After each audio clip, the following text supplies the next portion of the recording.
दोस्तों, साल 2023 की सबसे बड़ी कार्तिक पूर्णिमा, साल की नवंबर में पड़ने वाली कार्तिक पूर्णिमा को सबसे बड़ी और सबसे खास पूर्णिमा समझा जा रहा है। इस दिन आप जिसे भी अपना गुरु मानते हैं, उनकी सेवा, पूजा या उनके दर्शन जरूर करें, क्योंकि गुरु ईश्वर से बड़ा होता है, माता पिता से भी बड़ा होता है। गुरु भगवान का साक्षात रूप होता है। गुरु नहीं तो संसार भी एक अपाहिज ही होगा। गुरु की आवश्यकता सोना, चांदी, हीरे, मोती से भी अधिक है। इसीलिए गुरु को अपने जीवन में जरूर जोड़े। 27 नवंबर को पड़ने वाली कार्तिक पूर्णिमा पर कई दुर्लभ संयोग बन रहे हैं। ऐसे में इन दो जगहों पर चुपचाप 2 दीपक जलाकर छोड़ दें। इससे मृत्युदंड, पितृदोष, महाकाल, सर्पदोष, नजर दोष, शनि दोष, राहु दोष सब कुछ होगा खत्म। किस्मत पर लग जाएंगे 4 चांद। महालक्ष्मी दौड़ी दौड़ी चली आएंगी, कंगाल भी होंगे। धनी तो आज हम आपको बताएंगे दीपक जलाने से इतने ज्यादा फायदे आपको अपने जीवन में मिलते हैं और किस तरह आपको दीपक जलाना चाहिए, कौन सी दिशा में, जिससे आप बहुत ज्यादा तरक्की हासिल कर सके और अपने जीवन में सभी बाधाओं को खत्म कर सके। सबसे पहली बात तो आपको ध्यान में रखनी चाहिए कि अपने घर के मंदिर में रोजाना ही दीपक जलाना चाहिए। कभी भी ऐसा नहीं होना चाहिए कि आपने दीपक ना जलाया हो, क्योंकि घर के मंदिर में रोजाना दीपक जलाना बहुत ही जरूरी होता है। इसी से आपके घर से सभी नेगेटिव एनर्जी बाहर निकलती है।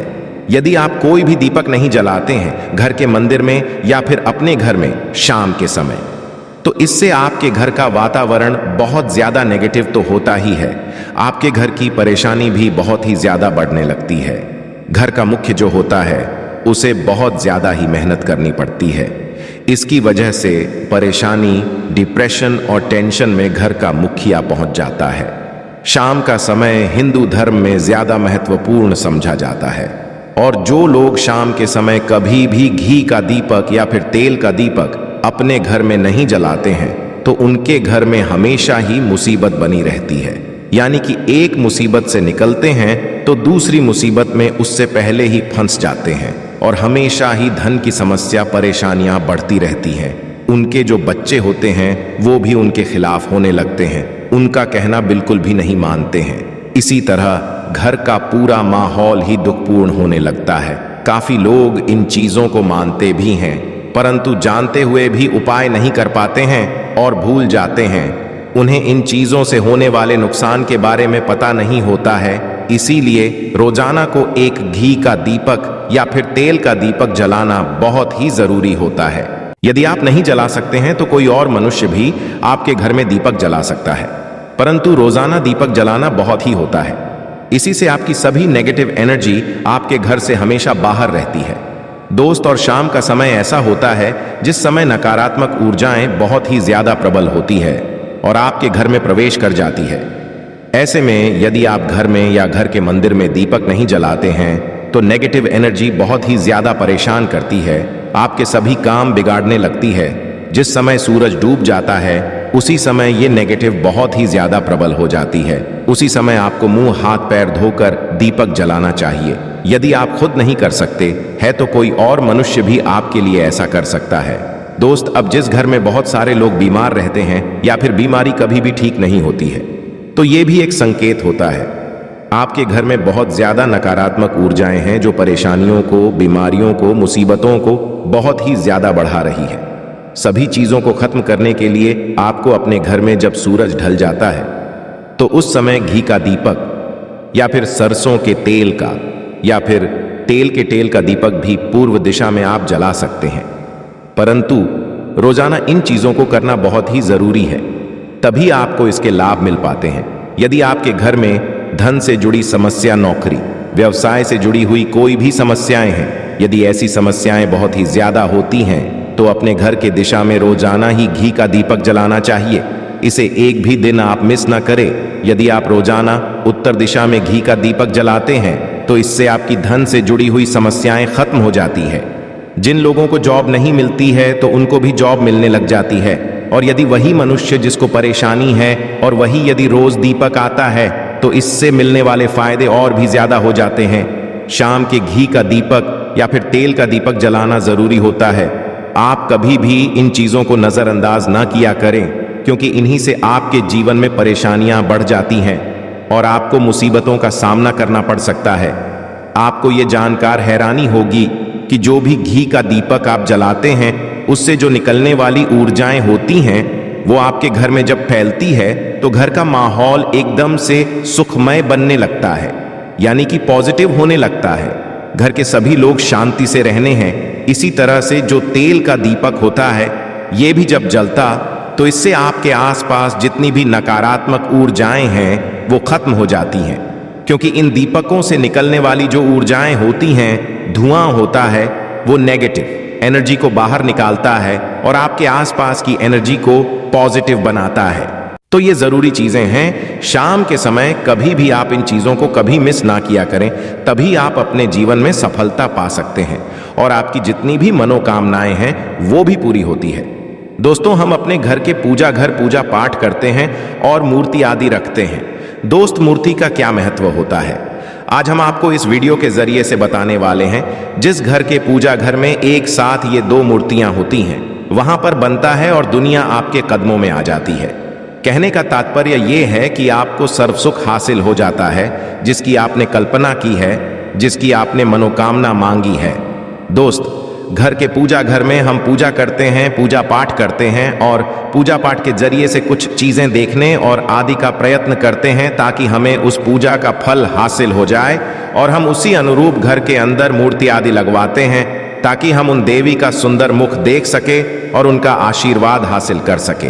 परंतु दोस्तों, यदि हम अपने घर के पूजा घर में इन मूर्तियों के साथ अन्य मूर्तियां भी रखते हैं तो तौर पर हमारी किस्मत बदल जाती है और देखते ही देखते हमारे जीवन के अंदर की सारी कंगाली खत्म होने लगती है।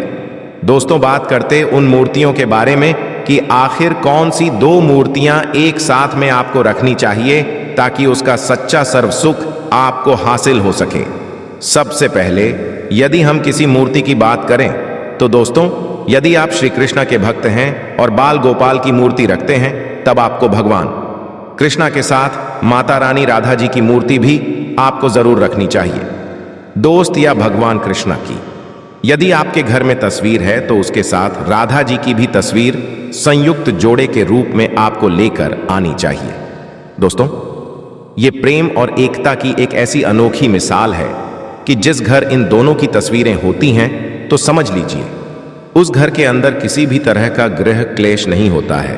दोस्त और पति पत्नी परिवार जनों के बीच परस्पर प्रेम रहता है और घर में धन धान्य में अपने आप ही वृद्धि होती है। इसीलिए ये जरूरी समझा गया है। यदि आप भी इन मूर्तियों को रखते हैं तो निश्चित तौर आपके जीवन में अपने आप ही फायदा हासिल हो जाएगा। दोस्तों, कई लोग अपने घर में माता लक्ष्मी की पूजा करते हैं तो सोचे हैं कि भगवान विष्णु की भी पूजा करें या ना करें, या फिर उनकी मूर्ति साथ में रखें या ना रखें। हमेशा भगवान श्री विष्णु जी और माता लक्ष्मी की पूजा आपको एक साथ करनी चाहिए। दोस्त, देवाधिदेव महादेव भगवान विष्णु और भगवान ब्रह्मा जी तीनों ही देवताओं को सर्वशक्तिमान देवता समझा गया है और त्रिदेवों में भगवान जी को पूजा जाता है।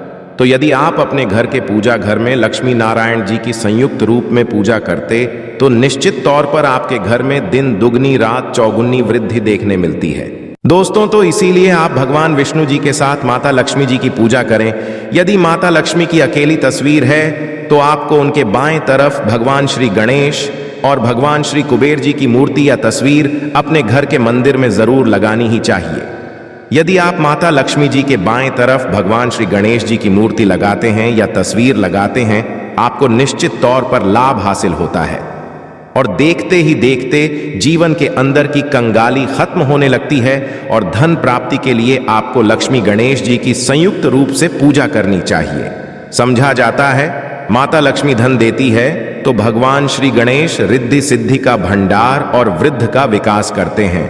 इसी वजह से इनकी पूजा बहुत मानी गई है। दोस्त, तो कई लोग पूछते हैं कि अपने घर में हनुमान जी की या मूर्ति रखें या ना रखें, या उनकी पूजा करें या ना करें। दोस्तों, आपको निश्चित तौर पर हनुमान जी की अन्य देवी देवताओं के साथ में भी आप मूर्ति या तस्वीर रख सकते हैं। किसी तरह की कोई दो राय नहीं है कि आपके ऊपर हनुमान जी क्रोधित होंगे या नहीं होंगे। दोस्त, इसके अलावा आप प्रभु श्री रमा की तस्वीर भी अपने घर के पूजा घर में रखते हैं तो आप हनुमान जी की तस्वीर रखें या ना रखें, हनुमान जी के निमित्त किसी भी तरह की पूजा या पाठ करना हो तो आप प्रभु श्री रमा से कहे, श्री रामा के प्रिय भक्त हनुमान जी हैं और निश्चित तौर पर आपको उतना ही आशीर्वाद हासिल होता है जितना कि आपको हनुमान जी की मूर्ति या तस्वीर का पूजन करने से होता है। या फिर आप क्या करें, श्री राम दरबार की तस्वीर अपने घर में लेकर आए और श्री रामा दरबार की तस्वीर का पूजन करें, या उनकी मूर्ति या उनके किसी तरह की कोई चीज आपके पास है तो आप उनका पूजन करें। इसमें सारे देवताओं को आपको हासिल हो जाता है, हनुमान जी से लेकर मां भगवान श्री राम और अन्य देवी देवताओं का भी आशीर्वाद आपको हासिल हो जाता है। तो निश्चित तौर पर अपने घर के पूजा घर में एक साथ आप ये तस्वीर रख सकते हैं, आपके जीवन में राजयोग की प्राप्ति हो जाती है दोस्त। इसी तरह यदि आप अपने घर के पूजा घर में या किसी अन्य स्थान पर यदि कोई तस्वीर रखना चाहते हैं और उसे लगाकर अपने घर में लाभ करना चाहते हैं तो अपने घर में या पूजा घर में आपको निश्चित तौर पर त्रिदेवों की तस्वीरें या मूर्ति ही स्थान पर लाकर जरूर रखनी चाहिए। ब्रह्मा, विष्णु और महेश, इन तीनों की संयुक्त रूप से इनकी एक साथ तस्वीर अपने घर के मंदिर में या अपने घर में कहीं भी लाकर रख देनी चाहिए। समझा जाता है कि इन तीनों देवताओं के एक साथ दर्शन करने मात्र से हमारे बड़े से बड़े विघ्न और बड़े से बड़े कष्ट ऐसे ही खत्म हो जाते हैं। इसी इन तीनों के साथ में तस्वीर या मूर्ति लाकर आपको पूजा जरूर करनी चाहिए। दोस्तों, अब बात करते हैं कि कुछ ऐसी तस्वीरें होती हैं या ऐसी मूर्तियां होती हैं जिनको आपको अपने घर के पूजा घर में स्थान ही नहीं देना चाहिए। यदि आपने तस्वीर या मूर्ति को अपने घर के पूजा घर में स्थान दिया है तो समझ लीजिए कि आपको कंगाली का सामना करना पड़ेगा या फिर देवी देवताओं के क्रोध का सामना करना पड़ेगा दोस्त। और एक बता दें कि मंदिर में कभी भी विषम संख्या में गणेश जी की मूर्तियां ना रखें, जैसे कि 1, 3 या 5 ऐसे रखना अशुभ समझा जाता है। 2 मूर्तियों को एक साथ रखना शुभ समझा गया है। यदि आप सिर्फ गणेश जी की मूर्ति रखते हैं तो इसके अलावा किसी भी तरह की मूर्ति आपको नहीं रखनी चाहिए दोस्त। और इन्हें स्थापित करते वक्त ध्यान दें कि गणेश जी का चेहरा हमेशा घर के मुख्य दरवाजे की तरफ होना चाहिए ताकि आपको अच्छे और सच्चे लाभ की प्राप्ति हो। और इस बात का ध्यान कि घर में अंगूठे से बड़े आकार का शिवलिंग आपको भूलकर भी नहीं रखना चाहिए। हमेशा एक छोटा सा शिवलिंग रखें और इससे ज्यादा शिवलिंग आपको नहीं रखना चाहिए दोस्त। वैसे तो आपको अपने घर में शिवलिंग रखना ही नहीं चाहिए, उसके बाद भी यदि आप रखते हैं तो अंगूठे के आकार से बड़ा शिवलिंग आपको नहीं रखना चाहिए। आप छोटा शिवलिंग रख दें और ध्यान रखें कि एक से ज्यादा शिवलिंग आपको भूलकर भी रखना है। घर में यदि आप रखते हैं तो शिवलिंग के ऊपर आपको तुलसी भूलकर भी अर्पित नहीं करना चाहिए। यदि आपने शिवलिंग रख लिया है और उस पर तुलसी अर्पण कर दी है तो देवी देवताओं के क्रोध का आपको सामना करना पड़ेगा दोस्त। मंदिर में हमेशा यदि आप हनुमान जी की तस्वीर रखना चाहते हैं, आप हनुमान जी के अनन्य भक्त हैं तो बैठे हुए हनुमान जी की मूर्ति ही रखें। बजरंगबली रुद्रा भगवान शिव के अवतार हैं, इस उनकी शिवलिंग की तरह ही मूर्ति रखें। 7 जो पति पत्नी होते हैं, वैवाहिक जीवन आपने नया स्टार्ट किया है तो हनुमान जी की मूर्ति या तस्वीर अपने कमरे में, अपने बेडरूम में आपको भूल कर भी नहीं रखनी चाहिए, अन्यथा आपको आपके जीवन में कई तरह के दोषों का सामना करना पड़ता है। दोस्तों, हनुमान जी ब्रह्मचारी हैं तो इस बात का आपको ध्यान रखना चाहिए दोस्त। और राधा कृष्णा की मूर्तियां यदि आप जैसे अपने शयन कक्ष में सोते हैं वो बेड के सामने की तरफ रखी है कि जैसे कि आप सुबह उठे और आपको उठते ही पहले उनके दर्शन हो जाएं, तो समझ लीजिए कि आपका जीवन मालामाल होने वाला है। किसी भी तरह का कोई दुख धन की चिंता आपके जीवन में नहीं रहेगी दोस्तों। इसी तरह यदि माता दुर्गा की तस्वीर आप अपने घर में लेकर आना चाहते हैं और चाहते हैं कि माता दुर्गा की तस्वीर के जरिए से आप अपने जीवन में समृद्ध देखें तो दोस्तों भूलकर भी माता दुर्गा की क्रोधित की तस्वीर, जैसे कि तस्वीर या फिर महिषासुरा का वध करते हुए या क्रोधित अवस्था में माता लक्ष्मी की, माता दुर्गा की तस्वीर लाकर आपको उनकी पूजा नहीं करनी चाहिए दोस्तों। हमेशा शांत और सुंदर मुख वाली तस्वीर ही अपने घर के अंदर लाकर पूजा करनी चाहिए, बहुत ही शुभ और मंगलकारी समझा जाता है दोस्त। इस बात का ध्यान रखिए कि यदि आप अपने घर में मूर्तियां रखते हैं तो आपको इनको भूलकर भी टूटे हुए चावल चढ़ाने चाहिए।